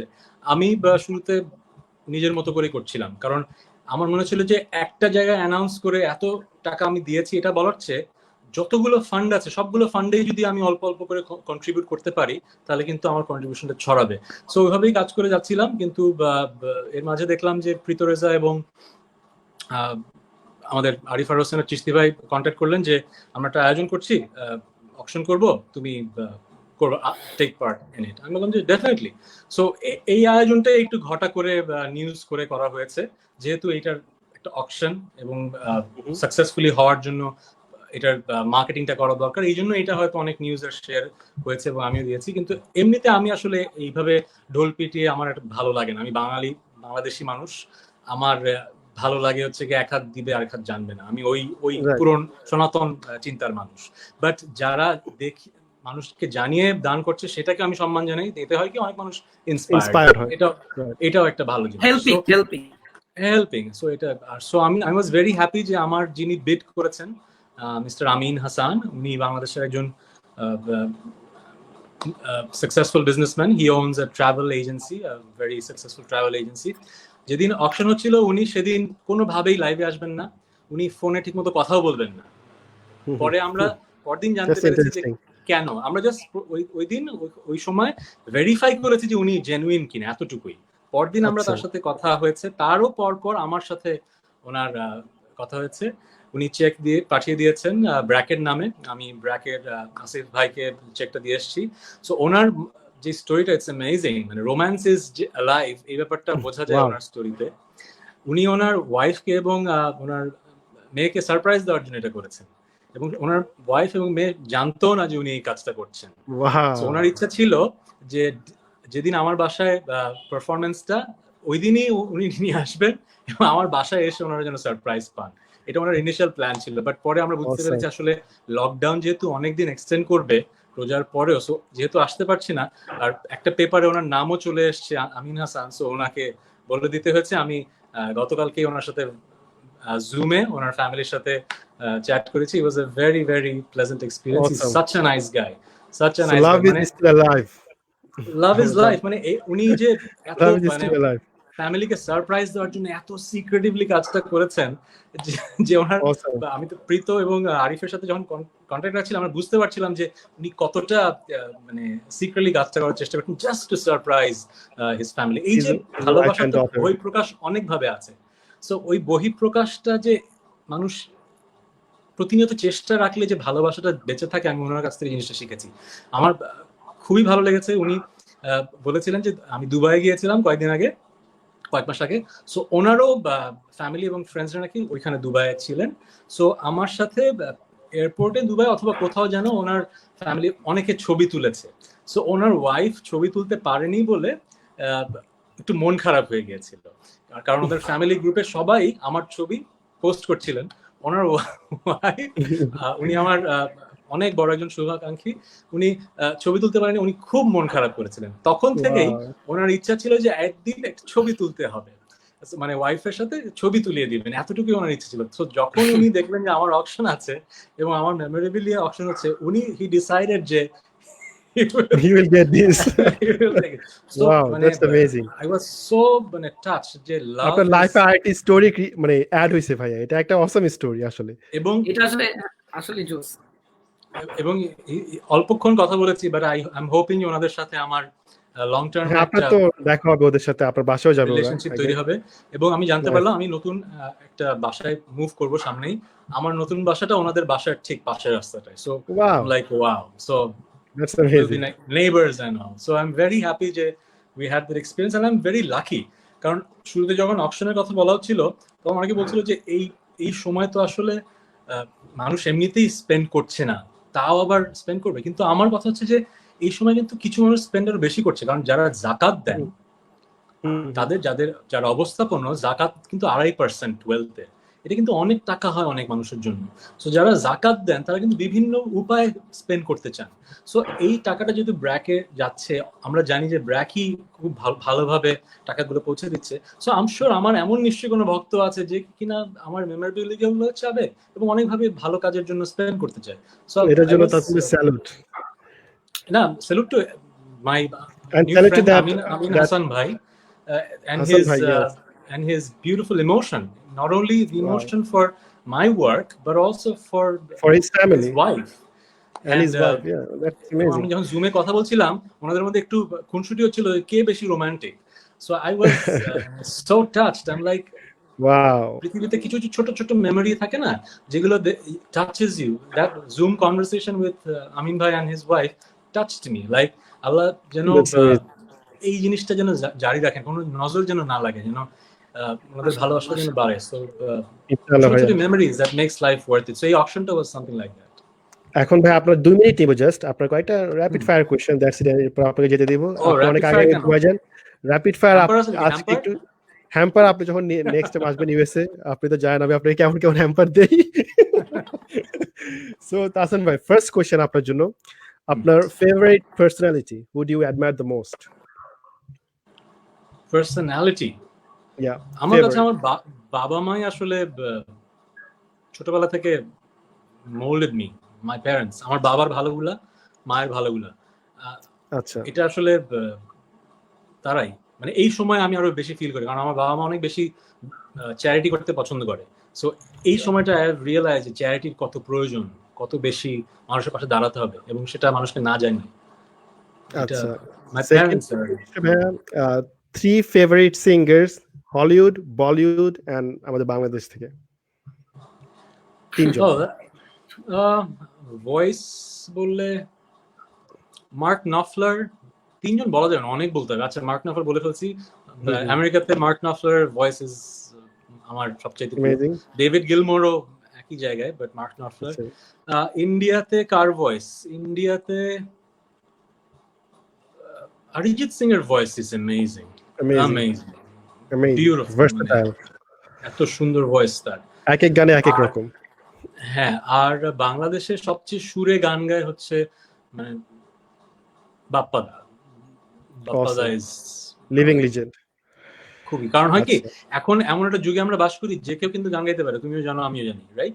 আমিও গাই, আপনিও গাই, কিন্তু লাইভে যখন উঠে যাবা অথবা যখন লাইভ আমারও রোস্টেড আজকে তাহসান ভাই দুই দুইবার একবার 2 মিনিট একবার বেশি না না তোমরা দিয়ে দিল নিচ্ছ কেন? পার্সোনালি না, আই টেক ইট পার্সোনালি। ছোট ভাইদের একটু আরে আমার 2টা দিন পর ভাই একটা গান আসার কথা ভাই, আগেই রোস্টেড। আপনি আসার আগে আমাকে আপনি গান শোনাচ্ছেন, বলে ভাই গানটা শুনেন কেমন, বুঝছেন? কিন্তু তুমি আসলে গান করছো সিরিয়াসলি? আই এম সরি, আমি আপনি গান গান আপনি আপনি আমাদেরকে রোস্ট করলে আমরা গান গাবো ভাই, আমরা এটা কেয়ার করি না। ইউটিউব বলছে এখন মিউজিক ভিডিওতে নাকি বেশি টাকা দেয়। ইন্সপায়ার্ড। আচ্ছা, আমি যখন ইউটিউব ব্লগ করব তখন আমাকে রোস্ট করে দিও, ঠিক আছে? না না, আপনি আমাদেরকে রোস্ট করলে আমরা কেন তুমি না আই করব? না না, তোমার গান আমি তোমার গান তাহসান ভাই আমার একটা গান আসতেছে 2 দিনের মধ্যে, একটা আসতেছে ভাই। গানের প্রমোশন আমাকে রোস্ট করবে, আমি শুনবো। র‍্যাপিড ফায়ারটা শেষ করি। 3 ফেভারিট অ্যাক্টরস ভাইয়া, বলিউড, হলিউড এন্ড ঢালিউড, বাংলাদেশ থেকে। এনি কাইন্ড অ্যাক্টর, নাটক হতে পারে, সিনেমা হতে পারে। হলিউডে সবচেয়ে বেশি টম হ্যাঙ্কস এর অ্যাক্টিং ভালো লাগতো ছোটবেলা থেকেই, ওর সব মুভি দেখতাম। ইন্ডিয়াতে আমির খানের মুভিগুলো দেখার চেষ্টা করতাম, অন্য কারো মুভি আসলে খুব একটা দেখা হতো না, আমির খানের বেশি দেখতাম। আর বাংলাদেশে অ্যাক্টর তো অনেক আছে, অনেক ভালো আছে, কিন্তু আমার মনে হয় যে সবচাইতে ভালো অ্যাক্টিং করেন ইজ মোশাররফ করিম। যেটা হয় কি অনেক বেশি অ্যাক্টিং করতে হয় তো, এবং যেহেতু হিট হয় কমেডি নাটকে, এই জন্য কমেডি নাটকে আমরা ওনাকে বেশি দেখি, কিন্তু he is such a versatile actor. উনি আমার মনে হয় যদি বাংলাদেশে জন্ম না নিয়ে ইন্ডিয়াতেও জন্ম নিতেন, নেক্সট নওয়াজুদ্দিন সিদ্দিকী অথবা ইরফান হ্যাঁ খান লেভেল ডেফিনেটলি নওয়াজুদ্দিন সিদ্দিকী বা Irfan Khan, they have immense skills. At the same time they were কিন্তু capitalized by good directors. আমাদের দেশে কিন্তু যেহেতু মুভি ইন্ডাস্ট্রি এরকম ভাইব্রেন্ট হচ্ছে না এবং ভালো মুভির প্রসার এরকম হচ্ছে না, ওইরকম মুভি তো মোশাররফ করিম পাচ্ছেন না। যদি ওরকম মুভি মোশাররফ ভাই পেতেন তাহলে কিন্তু মোশাররফ ভাই would have been in no way less than any of the actors that you mentioned. বুঝলে? So actor হিসেবে he is amazing. আর সবচেয়ে underrated অ্যাক্টর যদি বলি, ওনাকে অ্যাক্টর হিসেবে আমি খুব কাজে দেখেছি তা না, কিন্তু ওনার সাথে আমার পার্সোনালি ইন্টারঅ্যাক্ট করার সুযোগ হয়েছে। Is brilliant. সাজু খাদেমের কিছু কাজ ইজ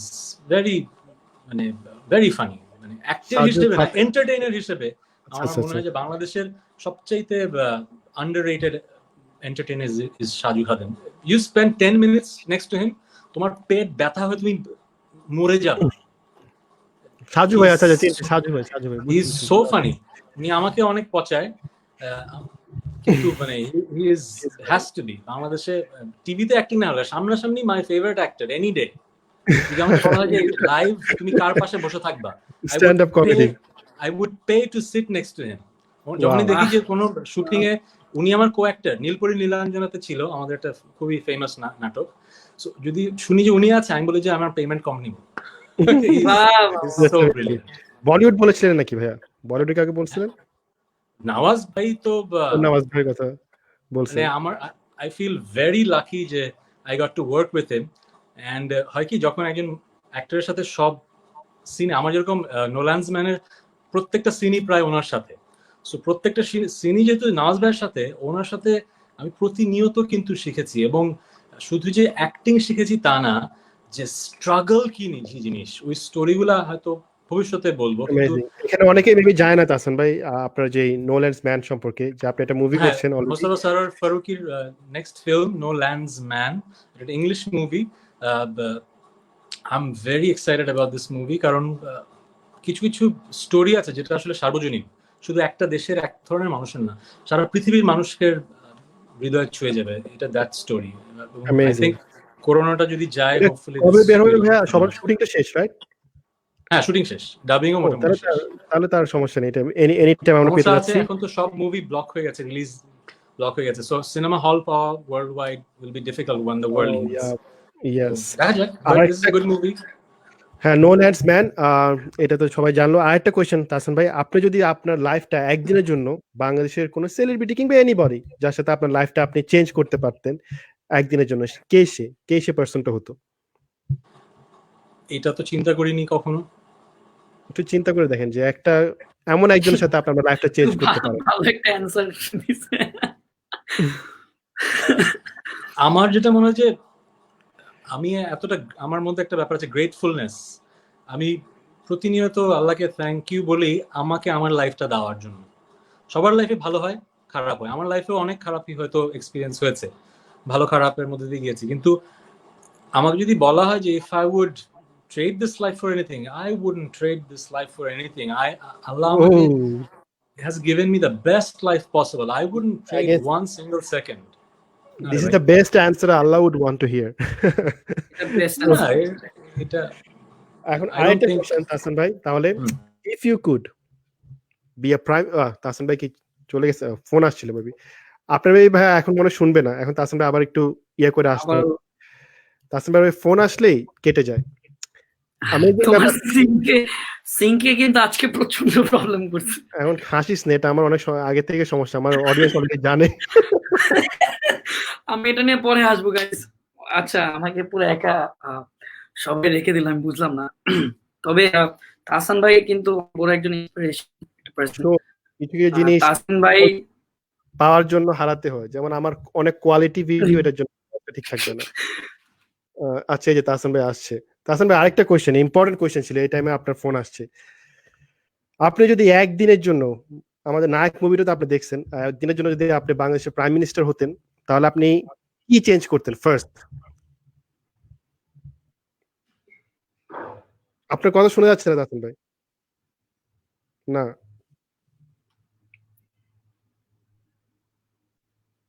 না, আবার মেবি বের হয়ে আসতে হবে। ইম্পর্টেন্ট একটা অ্যান্সার না দিলেও সবাই ভাবে এটা আসলে অনেক ইম্পর্টেন্ট একটা কোশ্চেন ছিল। আমার তো কি হবে বুঝলাম না, আমি আবার একটু লিভ নিয়ে আসি, রাইট? না প্লিজ। আচ্ছা এই শুনেন, আমার সিঙ্ক করবে না, মনে করেন যে আমি মাস্ক পরতেছি, মাস্ক পরে কথা বলতেছি, ভাই আমার যে কি হবে আমি বুঝতেছি না, একটু ওয়েট কর। তোমাকে লাইভের পরে আমি পচাবো, এই লাইভটা শেষ হোক। হ্যাঁ তাহলে এবার কথা বলেন তো। হ্যাঁ এখন শুনতেছি। সো হ্যাঁ ভাই, অ্যান্সারটা কি হবে বলেন। আপনি যদি একদিনের জন্য, কোশ্চেন শুনে নাই, আপনি যদি একদিনের জন্য বাংলাদেশের প্রাইম মিনিস্টার হতেন তাহলে কি চেঞ্জ করতেন ফার্স্ট? বাংলাদেশের সবচেয়ে কঠিন জব কি জানো? কি? Running the country, being the prime minister. So anyone in the same mind wouldn't do that. যদি অনলি তোমার মনে হয় যে তুমি সবচেয়ে বেশি থ্যাঙ্কলেস জবটা করবা এবং তোমার দেশপ্রেম সবচেয়ে বেশি, তাহলে ওখানে বসতে পারবা। সো আমার মনে হয় আমার দেশপ্রেম আছে অনেক, কিন্তু আমি এত বাট একদিনের জন্য আপনি হলেন, একদিন হলেন ওই যে নায়ক মুভির মতো, মনে করেন যে একদিন হলেন আপনি। But if I get to share my thoughts with the prime minister, আমি কিছু থটস শেয়ার করতে পারবো অথবা অ্যাডভাইজার হিসেবে কিছু কথা বলতে পারবো। আমার মনে হয় যে এখন বাংলাদেশে তো অনেক ইস্যু, সব ইস্যু নিয়ে তো একজনের মাথা থাকতে পারে না। 4টা ইস্যু কিন্তু সামনে আসলে খুব বেশি ইম্পর্টেন্ট, এইগুলো নিয়ে কাজ করতে হবে, যেগুলো নিয়ে একটা সময় আমরা কথা বলতাম না, কারণ আমরা ভাবতাম এটা তৃতীয় বিশ্বের দেশ, আমাদের এগুলো নিয়ে চিন্তা করতে হবে না। নাম্বার 1 হচ্ছে ক্লাইমেট চেঞ্জ। কারণ আমরা তো এখন পর্যন্ত ঠিক আছি, কিন্তু সামনের আমাদের পরবর্তী জেনারেশনের জন্য কি পৃথিবী রেখে যাচ্ছি এটা কিন্তু আমাদের চিন্তা করতে হবে। আমরা বাংলাদেশের মানুষ হয়তো 16 কোটি, কিন্তু আমাদের কার্বন ফুটপ্রিন্ট কিন্তু অনেক বড়, তাই না? সো আমাদের এইটা নিয়ে চিন্তা করতে হবে। সো নীতি নির্ধারণের জায়গায় যারাই থাকেন, আমাদের শ্রদ্ধেয় প্রাইম মিনিস্টার হোক আর যেই হোক, তাদের কিন্তু এই চিন্তাটা মাথায় আনতে হবে যে আমার যেই মন্ত্রণালয়, আমার ডিসিশন ক্লাইমেটকে কিভাবে এফেক্ট করছে। কারণ আমি যদি সেলফিশ হয়ে আমার এই যুগের মানুষের জন্য বেঁচে থাকি, তাহলে কিন্তু হবে না। আমার ছেলে মেয়ে, আমার তাদের পরবর্তী জেনারেশনের জন্য কি পৃথিবী দিয়ে যাবো। সো আমাদেরকে কিন্তু এই মুহূর্তে সবচেয়ে বেশি চিন্তা করতে হবে যেটা আমরা চিন্তা করছি, ক্লাইমেট চেঞ্জ এক। আর সেকেন্ড যেটা নিয়ে আমাদের চিন্তা করতে হবে হচ্ছে ইনকাম ইনইকুয়ালিটি। আমি আশেপাশে অনেক মানুষ দেখি যাদের হাজার কোটি টাকা, হাজার কোটি টাকা, আবার একই দেশে মানুষ হয়তো 15 টাকা দিয়ে সারাদিনের মিল খাচ্ছে, এরকমও আছে এই মুহূর্তে হয়তো। সো ক্যাপিটালিজমে এটা সারা পৃথিবীতে একটা বাস্তবতা, ব্যাপারটা বুঝেছো? কিন্তু ক্যাপিটালিজমকে আমরা যদি এভাবে অ্যাকসেপ্ট করে নেই, তাহলে কিন্তু আসলে এরকম যখন ডিজাস্টার হবে, প্যান্ডেমিক অথবা এরকম আরো কিছু, তখন কিন্তু আমরা কিন্তু টিকতে পারবো না। সো আমাদেরকে we have to rethink how to reshape capitalism. So যারা নীতি নির্ধারণের জায়গা আছেন তাদেরকেই চিন্তা করতে হবে। যিনি আমাদের প্রাইম মিনিস্টার আছেন, শ্রদ্ধেয় প্রাইম মিনিস্টারের যারা অ্যাডভাইজার আছেন, তাদেরকেই এইগুলো নিয়ে চিন্তা করতে হবে। আমাদের সেই যোগ্যতাটা নেই, ইভেন ভাই আমাদের ইউএসএ তে তো ডোনাল্ড ট্রাম্প বিলিভ করে না ক্লাইমেট চেঞ্জে, সো আপনি কি বলবেন? এক্স্যাক্টলি সেদিক থেকে তো আমেরিকা অনেক পিছে আছে, আমরা অনেক ভালো আছি। Sorry to say that, yeah that's true. আরেকটা জিনিস, আর দুইটা কোশ্চেন তাসমিন ভাই, খুবই simple. A mistake you made in life, যেটা নিয়ে আপনি রিগ্রেট করেন, ওয়ান মিস্টেক, বিগেস্ট মিস্টেক আপনার মনে হয়? Maybe a decision I should have taken long back. I delayed taking that decision because I thought about how people would judge me. মানে মানুষ কি ভাববে এইটা চিন্তা করে হয়তো কোন একটা ডিসিশন নিতে আমি দেরি করেছি অথবা করতাম একটা সময়। এখন সেটা করি না, কারণ যারা আমাকে ভালোবাসে তারা কোনো না কোনো ভাবে বুঝবে আমি কেন এবং বুঝছে না, বুঝছে না। মানে ধরো একটা এক্সাম্পল দেই, আমি যখন ব্ল্যাক ছেড়ে দেই, আমার হয়তো অনেক আগেই ছাড়া উচিত ছিল, কিন্তু আমি হয়তো একটু দেরি করে ছেড়েছি, 1 বছর পরে ছেড়েছি যখন ছাড়া উচিত ছিল। কিন্তু আমি কিন্তু অনেক হেট পেয়েছি ওই সময়টায়। হ্যাঁ আমার মনে আছে, আপনি অনেক হেট পেয়েছিলেন। আমারও একটু খারাপ লাগছিল যে কেন ছাড়ছে, কিন্তু আমি কিন্তু কোথাও বলিনি কেন আমি ব্ল্যাক ছেড়েছি, ঠিক আছে? কারণ আমি জানি যে যাদের সাথে এত পথ চলা, ওদেরকে নিয়ে আমি কখনো খারাপ কথা বলবো না, কারণ যতটুকু ভালো আছে অতটুকুই রেখে দেই। আমি যদি কাদা ছোড়াছুড়ি করি অতটুকু ভালো থাকবে না। সো এখন যখন এত বছর পরে আমরা আবার দেখা হয়, আমাদের কথা হয়, আমরা কিন্তু we have moved past that only because আমরা কাদা ছোড়াছুড়ি করিনি। সো আমার এটা একটা ভালো জিনিস। আমি যখন কোনো কিছু থেকে বের হয়ে আসি আমি কাদা ছোড়াছুড়ি করি না, কিন্তু খারাপ জিনিস হচ্ছে যে আমি চিন্তা করি যে মানুষ কি ভাববে। এটা করতাম একটা সময়, এখন হয়তো সেটা করি না, বাট একটা সময় যে বেশি চিন্তা করেছি ওইটা আমি রিগ্রেট করি। এত চিন্তা করার দরকার ছিল না। লাস্ট কোয়েশ্চেন তাহসান ভাই, ইউর গ্রেটেস্ট অ্যাচিভমেন্ট আপনার মনে হয় আপনার এখন পর্যন্ত এই মুহূর্ত পর্যন্ত আপনার লাইফে সবচেয়ে বিগেস্ট অ্যাচিভমেন্ট কি ছিল?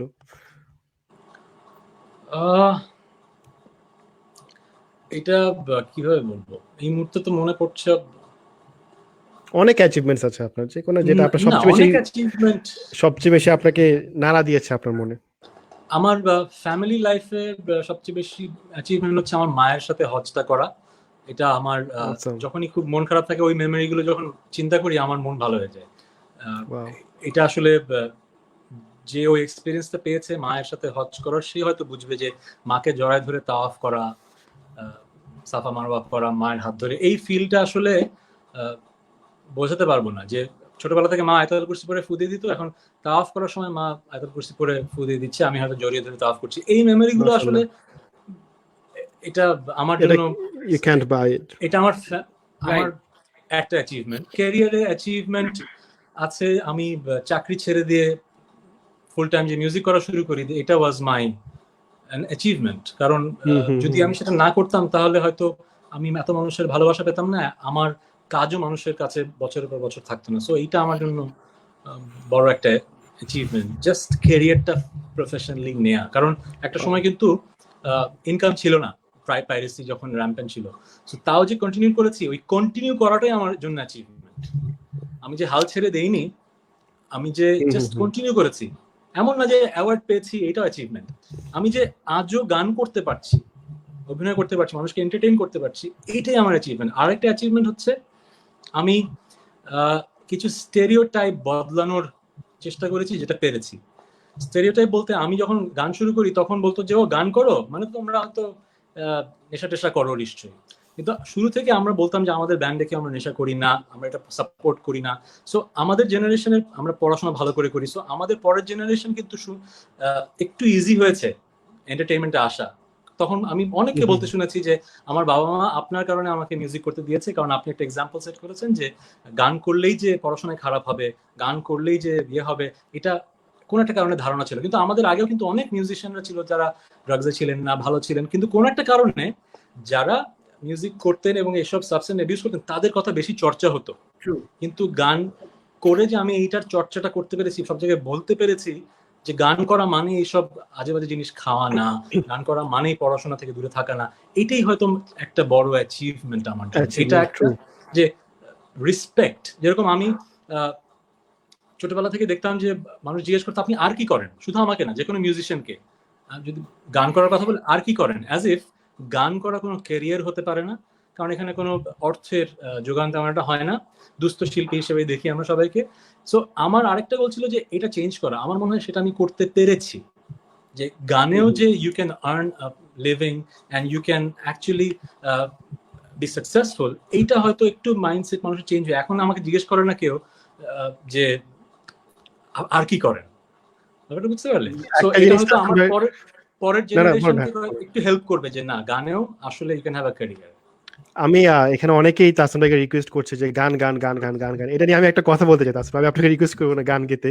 একটা মজার কাহিনী মনে পড়ে গেছে। মনে আছে আমরা যখন ওই যে অন্তুবের বাসায় ছিলাম, একটা ভাই আসছিল আপনাকে বলতেছিল যে গান গান, তো অন্তুবে বলে যে ভাই আপনি তো ক্যাশিয়ার একটা ইয়ার রিটেল স্টোরের, আর আপনি যদি বলে যে ভাই আমরা এটা একটু চেক আউট করে দেন, আপনি কি করবেন বাসার মধ্যে কারো? তো যার যে প্রফেশন, এটা কিন্তু ওনার প্রফেশন তাহসান ভাইয়ের। তো সব জায়গায় এখন আমি একটু প্রফেশনের বাইরে কথা বলছি। এখন যদি আমরা এখানে বলি তাহসান ভাই গান গান, আমি যদি একটা অ্যাকাউন্টেন্ট আসে ওনার সাথে আমরা বসে আড্ডা দিচ্ছি, আমরা যদি বলি ভাই এই টাকাটা গনেন, জিনিসটা কেমন হয়ে যায়। আমরা তাহসান ভাইকে ওই জন্য কোনো রিকোয়েস্ট করছি না গানের, ওটা যদি গানের জন্য করে দিই তাহসান ভাই আসে লাইভ ওনার প্রফেশনাল কাজে, তখন আমরা করবো। যদি তাহসান ভাই যদি নিজের থেকে শোনাতে চাই শোনাতে পারে, হাউএভার এটা তাহসান ভাইয়ের উপর ব্যক্তিগত, আমি রিকোয়েস্ট করবো না। আর আপনি কি বলেন, তাহসান ভাইকে শোনাতে চান নাকি আপনি এখন রিল্যাক্সে? আপনি এখন মজার একটা গল্প বললাম, এই গল্পটা মনে আছে যে আমাদের দেশে এটা সব প্রফেশনে কিন্তু, যেমন ডাক্তার যদি আত্মীয় স্বজন থাকে তাদের কিন্তু এই কাজটা করতে হয়, অনেক করতে হয়, তারা কিন্তু না করতে পারে না, তারা কিন্তু না করতে পারে না, রাইট? সো না করতে পারে। তখন ডাক্তার দাজ্জাল হয়ে যাবে।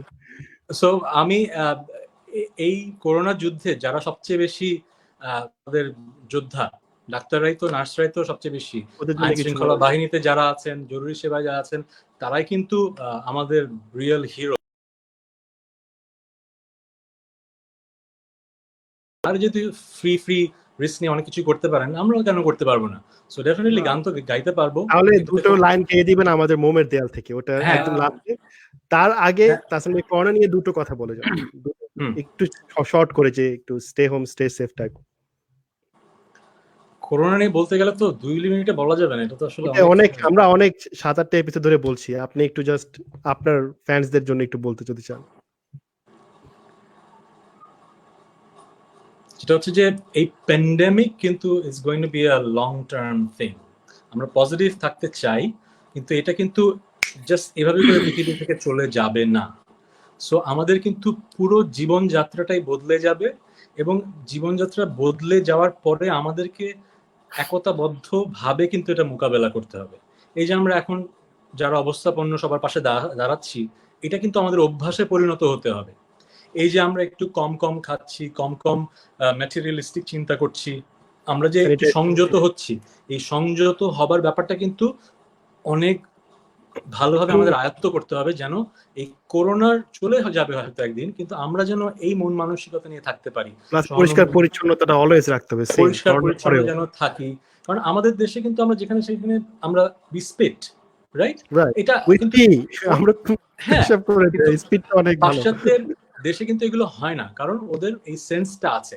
এখন এইটার কারণে যদি এই সেন্সটা আমাদের মাঝে চলে আসে, আমরা যদি পরিষ্কার পরিচ্ছন্নতা আমাদের জীবনের একটা অংশ করে ফেলি, তাহলে হয়তো আমরা আরো একটু ভালো থাকতে পারবো। অনেক কিছুই বলার আছে, কিন্তু এই দুটো কথা, যে সহমর্মিতা নিয়ে একে অপরের পাশে থাকা আর পরিষ্কার পরিচ্ছন্ন থাকার চেষ্টা করা। আর আবার বলতে চাচ্ছি যে আমাদের এই লাইভ গুলোর উদ্দেশ্য হচ্ছে আমরা we are raising a fund, আমাদের যারা বাংলাদেশে আছে গরিব প্লাস মিডল ক্লাসও, তাহসান ভাই নট অনলি গরিব, আমাদের অনেক মিডল ক্লাস আছে যারা কিনা আসলে আমরা মানে চাইতে পারি না। অনেক মিডল ক্লাসের আমাদের অলরেডি ইমেলস আসছে, আমার কাছে আসছে, আফ্রিদির কাছে আসছে। আমরা ওদেরকে অ্যানোনিমাসলি হেল্প করব আমাদের ফান্ড থেকে। আলহামদুলিল্লাহ আমাদের এখনো একটা বিশাল একটা ফান্ড আসছে, শুধু যেটা গো ফান্ড যদি দেখা যায় সেটাও না, আমরা কিছু পার্সোনাল ফান্ড আফ্রিদি দিচ্ছি, আমি দিচ্ছি, আমাদের একটা, আমরা আফ্রিদি একটা মেনশন করেছে বাট আমি মেনশন করছি না, আমাদের একটা মানে ভালো একটা ফান্ড দিচ্ছি। ইনশাআল্লাহ আমরা ভালো একটা কাজ করতে যাচ্ছি, এন্ড আশা করব সবাই একসাথে হয়ে যদি ভালো কিছু করতে পারে ভালো কিছু করব, বাট নেগেটিভিটিটা স্প্রেড করব না, এটাই। আর সবাই বাসে থাকবেন, সেফ থাকবেন। আর লাস্টে একটা কথা, তাহসান ভাই, আমি কিন্তু তাহসান ভাই এখানে অনেকে জানে না, তাহসান ভাই আমার একটা প্রডিউস করা শর্ট ফিল্মে অ্যাক্ট করেছিল, এবং ওই শর্ট ফিল্মের একটা গান আছে মোমের দেয়াল, অনেকে আমি শুনেছে। সো তাহসান ভাই থেকে আমি ওই গানটার কয়েকটা লাইন শুনবো তাহসান ভাই, মোমের দেয়াল থেকে। গান তো পারফর্ম করি না, দাঁড়াও চিন্তা করি, একটু চিন্তা করেন, আমারও শর্ট ফিল্মটা একটু প্রমোট হয়ে যাক, সবাইকে একটু শর্ট ফিল্মটা দেখবেন, অনেক ডিপ মেসেজ আছে ওই শর্ট ফিল্মটাতে। দূরবীন শর্ট ফিল্মটার নাম, HTM রেকর্ডস থেকে এসেছে, আর ওখানে তাহসান ভাইয়ের একটা গান এসেছে, নাম হচ্ছে মোমের দেয়াল। প্লিজ আপনারা গিয়ে দেখবেন। আর তাহসান ভাই ওই গান থেকেই কয়েকটা লাইন, মোমের দেয়াল, মোমের দেয়াল উঠোনে, মোমের দেয়াল আমি মনে করার চেষ্টা করতেছি, মোমের দেয়াল উঠোনে। ঠিক আছে, এক লাইন গাই তারপর বিদায়। আফ্রিদি, তোমার সাথে পরিচিত হয়ে ভালো লাগলো। ফেসবুকে তোমাকে খুঁজে বের করবো না, আমি আপনাকে অ্যাড করে নিচ্ছি। আচ্ছা তাসিম, ভালো থেকো, আর কন্ট্রোভার্সি কমপ্লিট করে ভালো ভালো ইনশাআল্লাহ ইনশাআল্লাহ। আপনি আমাকে দুটো লাইন গেয়ে যান, ওটা ছাড়তেছি না। ওকে। মোমের দেয়াল উঠোনে বারান্দায় তুমি একটু দূরে দাঁড়িয়ে কাছে পেতে জানি, এরকম মনে কিছু একটা। ওকে ঠিক আছে, ভালো থেকো। ভুলে গেছে না তাহলে আমি রাগ করছি, কিন্তু এর জন্য কিন্তু আপনাকে ধরতেছি। আচ্ছা তাহলে ভাই, থ্যাঙ্কস আ লট, আল্লাহ হাফেজ। যাই হোক, তাহসান ভাইকে পেয়ে আমরা অনেক অনেক হ্যাপি, অনেক হ্যাপি। আপনি তুই কিছু বলবি? না, আমি এটাই বলবো যে তাহসান ভাই খুবই অ্যামেজিং একজন পার্সন, খুবই সুন্দর একজন মানুষ, খুবই তার মন খুব ফ্রেশ, আর তার মধ্যে সবচেয়ে বড় কোন হচ্ছে সে পজিটিভিটি খুব মানুষের কে ছড়ায়। সো এটাই খুব ভালো লাগছে। আর যারা স্টে সেফ, হ্যাঁ, আমাদের কিন্তু ডেসক্রিপশনে আমাদের গোফান্ডমির ইয়েটা দেওয়া আছে, লিঙ্কটা দেওয়া আছে। আমরা কোনো বিকাশ এবং অন্যান্য যেসব ফান্ড আছে ওগুলো অ্যাকসেপ্ট করছি না কারেন্টলি, ওগুলো অনেক ঝামেলা আছে। সো এটা বলে শেষ করতে চাচ্ছি, সবাই ভালো থাকবেন, stay home, stay safe and share this live. আল্লাহ হাফেজ। অনেক কিছু শেখার আছে এই লাইভ থেকে, আজকে অনেক কিছু শিখতে পেরেছি। অ্যান্ড অ্যামেজিং ব্যাপার হচ্ছে আজকে পুরো লাইভ জুড়ে আমাদের অলমোস্ট 10,000 মানুষ ছিল। So that was an amazing thing. So আল্লাহ হাফেজ, সবাই ভালো থাকবেন, ইনশাআল্লাহ কালকে দেখা হচ্ছে আমাদের নেক্সট লাইভে। আসসালামু আলাইকুম। আসসালামু আলাইকুম।